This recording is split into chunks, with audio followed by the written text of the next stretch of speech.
Semuanya bermula dengan sebiji nanas. Buah yang nampak biasa tapi penuh potensi luar biasa. Dari ladang kecil di Setiawan, saya percaya nanas MD2 mampu diangkat ke pentas dunia sebagai lambang hasil agro Malaysia yang berkualiti dan bernilai tinggi.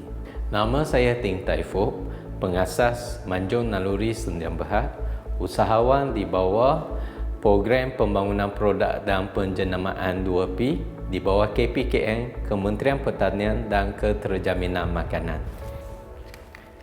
Inilah kisah kejayaan saya.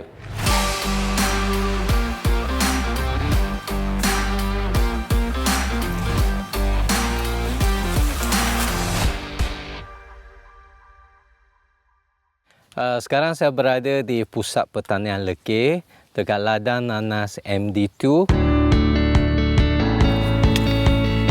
Buah ni sebenarnya dah capai umur kematangan pada bulan yang ke-13. Jadi kalau kita lihat MD2 ni, kita ada indeks kematangan je. Kalau kita lihat matanya, ya, 1, 2, 3, 4, 5, 6, 7. Jadi kalau kita tengok buah ni, bila warna dia telah mencapai warna jingga 1, 2, 3, 4, maksudnya indeks kematangannya adalah di antara 3 dan ke-4.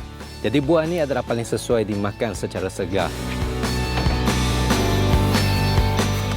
Kami sebenarnya mulakan tanaman nanas MD2 pada bulan September 2018. Jadi tanah MD2 ni sebenarnya mengambil masa 15 bulan lah untuk dapat hasil tuaian yang pertama. Tapi disebabkan pandemik COVID yang berlaku pada masa itu, kami terpaksa menubuhkan pusat pemprosesan.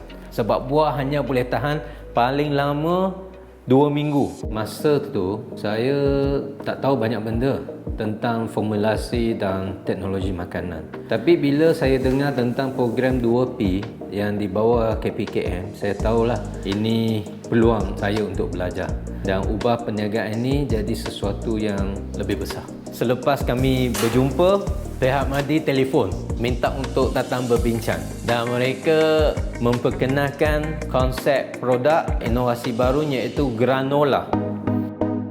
Program 2P dia memberikan kami 3 mesin. Yang pertama food processor, yang kedua mixer dan yang ketiga filling dengan packaging punya mesin dengan seal sekali.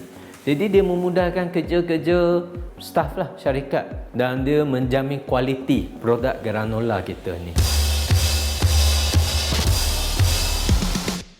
Program 2P sebenarnya ajar saya melihat produk bukan sekadar makanan, tapi satu sistem lengkap lah, dari segi formulasi, pembungkusan, penjenamaan hinggalah ke pasaran. Kami pun dapat bimbingan untuk pastikan produk bukan sahaja sedap tapi juga selamat dimakan dan berkualiti tinggi.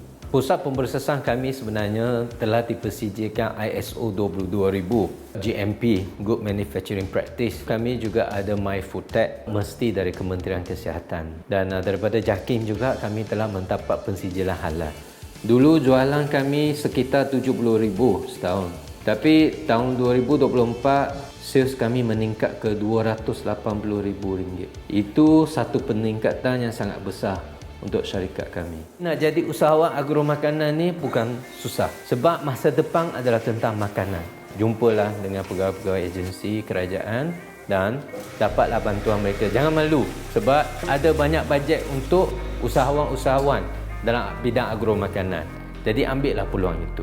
Saya nak ucapkan terima kasih banyak kepada KPKN dan Mardi. Melalui program 2P ini, kami bukan sekadar belajar menghasilkan produk berkualiti, tapi juga membina keyakinan dan hala tuju untuk terus memajukan hasil tani dan industri nanas negara kita.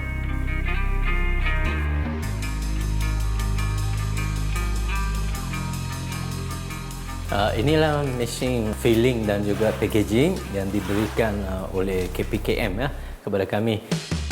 Melalui program 2P, kami juga belajar bahawa hasil tempatan juga boleh menjadi kebanggaan dunia.